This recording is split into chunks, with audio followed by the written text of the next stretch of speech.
É, meu amigo, BMW 2016, BMW 2009, o que acontece? Papo é reto, vamos falar aqui ó, de direção, barulho na direção, sem mentira, sem conversa fiada. Assista esse vídeo que vai ser da hora.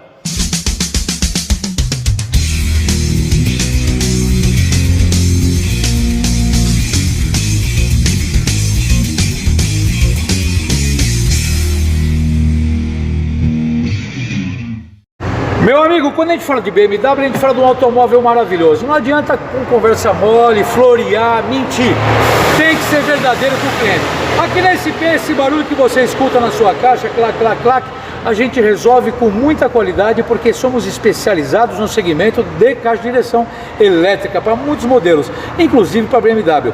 Quero convidar você porque se leva numa concessionária, na hora eles vão querer trocar a caixa, vai gastar muito. Concessionária não conserta, apenas troca.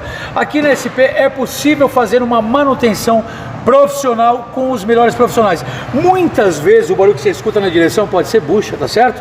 Muitas vezes pode ser bucha, muitas vezes pode ser folga no rolamento, muitas vezes pode ser folga aqui na cremalheira, na parte interna, muitas vezes pode ser aqui no braço axial, pode ser uma série de coisas. Agora, dependendo de onde você levar, amigão, a última coisa que você terá será a verdade. Por isso eu estou convidando a você a vir na SP. Você que está vendo esse vídeo tem uma BM, pode ser qualquer carro importado, mas o vídeo hoje é destinado para você que tem BM. Quer fazer um trabalho legal, tá com barulho na direção, tá incomodando, a hora é agora, vem para a SP, faz um trabalho legal conosco.